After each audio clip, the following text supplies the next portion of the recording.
Hey guys, yeah, Timothy's my technician today. Timothy, say hi and bye. Hi.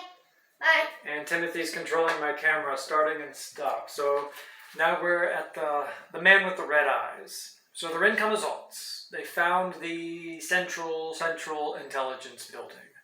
Massive building. And they're looking for Father, and they have to ask some questions. So chapter 7, the man with the red eyes, and I'm going to read half of the chapter. Okay. So we knew we were going to be in danger. Edie, Charles Wallace said. Mrs. Whatsit told us that. Yes, and she told us that it was going to be worse for you than for Meg and me. And that you must be careful, and you stay right here with Meg, old sport. Let me go in case the joint and then report to you. Strange language. Encase the joint. That means inspect the place. See what it's like. No, Charles Wallace said firmly. She told us to stay together. She told us not to go off by ourselves. She told you not to go off by yourself. I'm the oldest, and I should go in first. No, Meg's voice was flat. Charles is right, Cal.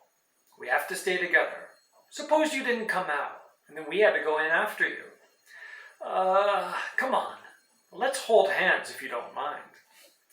Holding hands, they crossed the square. The huge Central Intelligence Building had only one door, but it was an enormous one, at least 2 stories high and wider than a room, made of a dull bronze-like material. Do we just knock? Meg giggled. Calvin studied the door. There isn't any handle or knob or latch or anything. Maybe there's another way to get in. Let's try knocking anyhow, Charles said. And he raised his hand, but before he touched the door, it slid up from the top into each side, splitting into 3 sections that had been completely invisible a moment before. The startled children looked into a great entrance hall of dull, greeny marble. Remember that color, green. Marble benches lined 3 of the walls. People were sitting there like statues. The green of the marble reflecting on their faces made them look bilious. They turned their heads as the door opened, saw the children, looked away again. Come on, Charles said, still holding hands. They stepped in and they crossed the threshold, and the door shut silently behind them. And Meg looked at Calvin and Charles, and they, like waiting people, were a sickly green. That's the 3rd time, so pay attention. The children went up to the fourth blank wall. It seemed unsubstantial, as though one might also be able to walk through it. Charles put out his hand. It's solid and icy cold. Calvin touched it too. Ugh. Meg's left hand was held by Charles, and her right by Calvin, and she had no desire to let go of either of them to touch the wall. Let's ask somebody something, Charles led them over to one of the benches. If you could tell us what's the procedure around here, he asked one of the men. The men all wore nondescript business suits, and though their features were as different one from the other as features of men on earth, there was also a sameness to them, like the sameness of people riding in a subway, Meg thought. Only on a subway, every once in a while there's someone different, and here there isn't. The man looked at the children warily. The procedure for what? Well, how do we see whoever's in authority? Charles asked. You present your papers to the A machine? You ought to know that, the man said severely. Well, where's the A machine? Calvin asked. The man pointed to the blank wall. But there isn't a door or anything, Calvin said. How do we get in? You put your S papers in the B slot, the man said. Why are you asking me these stupid questions? Do you think I don't know the answers? You better not play any games around here, or you'll have to go through the process machine. And you don't want to do that. We're strangers here, Calvin said, and that's why we don't know about things. Please tell us, sir, who you are and what you do. I run a number 1 spelling machine on the 2nd grade level. But what are you doing here now? Charles Wallace asked.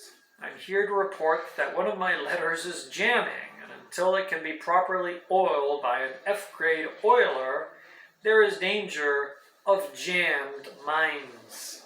So you see, we're talking about mind control. Strawberry or raspberry jam, Charles Wallace murmured. Calvin looked down at Charles and shook his head warmingly. Meg gave the little boy's hand a slight, understanding pressure. Charles Wallace, she was quite sure, was not trying to be rude or funny. It was his way of whistling in the dark. The man looked at Charles sharply. I think I shall have to report you. I'm fond of children, due to the nature of my work, and I don't like to get them in trouble, but rather than run the risk myself of reprocessing, I must report you. Maybe that's a good idea, Charles said. Who do you report us to? To whom do I report you? Well, to whom then? I'm not on the second grade level yet. I wish he wouldn't act so sure of himself, Meg thought, looking anxiously at Charles and holding his hand more and more tightly until he wriggled his fingers in protest. That's what Mrs. Whatsit said he had to watch. Being proud. Don't, please don't, she thought, hard at Charles Wallace. She wondered if Calvin realized that a lot of the arrogance was bravado. The man stood up, moving jerkily as though he had been sitting for a long time. I hope he isn't too hard on you, he murmured as he led the children toward the empty fourth wall. But I've been reprocessed once, and that was more than enough. And I don't want to get sent to it. I've never been sent to it, and I can't risk having that happen. There was it again. What was this it? The man took from his pocket folder filled with papers of every color. He shuffled through them carefully, finally withdrawing one. I've had several reports to make lately, and I shall have to ask for a requisition for more A21 cards. He took the card and put it against the wall, slid it through the marble as though it were being sucked in and disappeared. You may be detained for a few days, but I'm sure they won't be too hard on you because of your youth. Just relax and don't fight, and it will all be much easier for you. And he went back to his seat, leaving the children standing and staring at the blank wall. And suddenly the wall was no longer there, and they were looking into an enormous room lined with machines. They were not unlike the great computing machines Meg had seen in her science books, and that she knew her father sometimes worked with. Some did not seem to be in use. In others, lights were flickering on and off. In one machine, a long tape was being eaten. In another, a series of dot dashes were being punched. Several white-robed attendants were moving about, tending the machines, and if they saw the children, they gave no sign. And Calvin muttered something. What? Meg asked him. There's nothing to fear except fear itself, Calvin said. I'm quoting, like Mrs. Who. Meg, I'm scared stiff. So am I. Meg held his hand more tightly. Come on. They stepped into the room with the machines. In spite of the enormous width of the room, it was even longer than it was wide. Perspective made long rows of machines seem almost to meet. The children walked down the center of the room, keeping as far from the machines as possible. Though I don't suppose they're radioactive or anything, Charles said, or that they're going to reach out and grab us and chew us up. But after they had walked for what seemed like miles, they could see that the enormous room did have an end, and that at the end there was something. Charles Wallace said suddenly, and his voice held panic. Don't let go of my hands. Hold me tight. He's trying to get at me. Who? I don't know, but he's trying to get in at me. I can feel him. Let's go back. Calvin started to pull away. No, Charles Wallace said. I have to go on. We have to make decisions. We can't make them if they're based on fear. His voice sounded old and strange and remote. Meg, clasping his small hand tightly, could feel it sweating in hers. Remember, Charles Wallace has to battle his pride. He thinks he can handle anything. As they approached the end of the room, their steps slowed. Before them was a platform, and on the platform was a chair, and on the chair was a man. And what was there about him that seemed to contain all the coldness and darkness they had felt as they plunged through the black thing on their way to this planet? "I've been waiting for you, my dears," the man said. His voice was kind and gentle, not at all the cold and frightening voice Meg had expected, and it took her a moment to realize that, though the voice came from the man, he had not opened his mouth or moved his lips at all, that no real words had been spoken to fall upon her ears, and that he had somehow communicated directly into their brains. "But how does it happen that there are three of you?"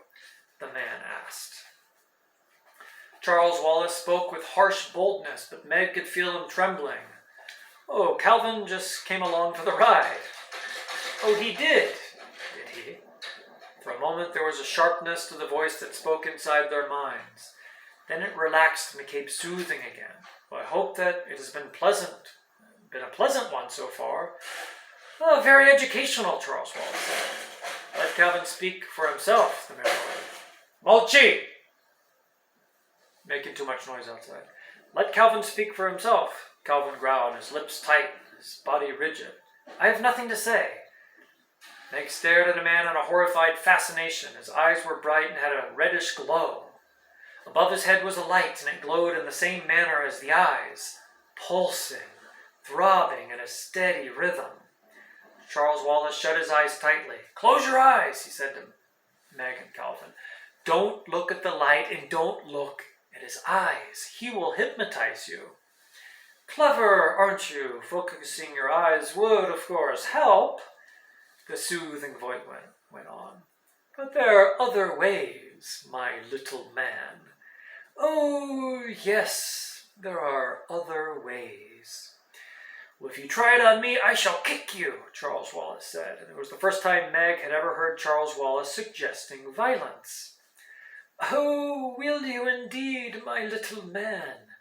The thought was tolerant, amused, but four men in dark smocks appeared and flanked the children. "Now, my dears," the words continue, "I shall of course have no need of recourse to violence, but I thought perhaps it would save you pain if I showed you at once that it would do you no good to try to oppose me. You see, what you will soon realize is that there is no need to fight me. Not only is there no need, but you will not have the slightest desire to do so. For why should you wish to fight someone who is here only to save you pain and trouble?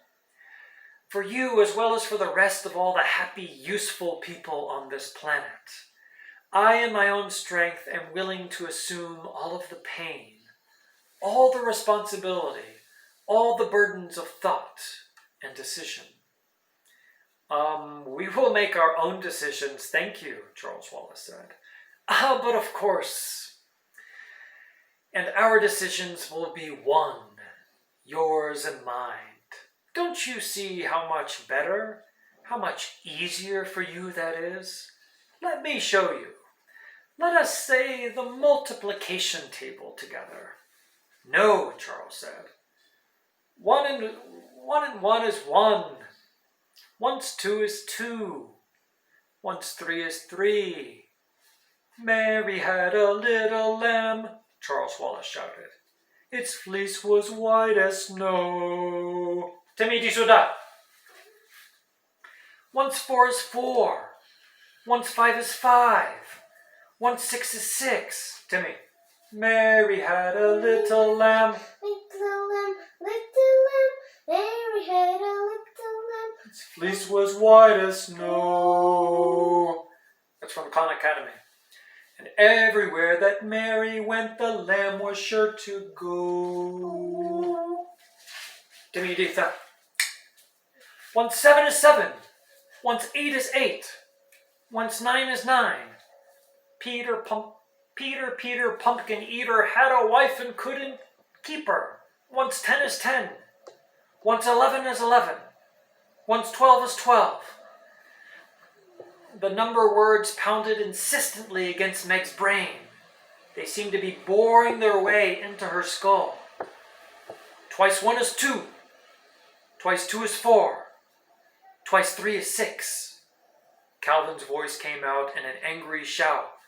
fourscore and 7 years ago, our fathers brought forth on this continent a new nation, conceived in liberty, and dedicated to the proposition that all men are created equal. Twice 4 is 8. Twice 5 is 10. Twice 6 is 12. Father! Meg screamed. Father!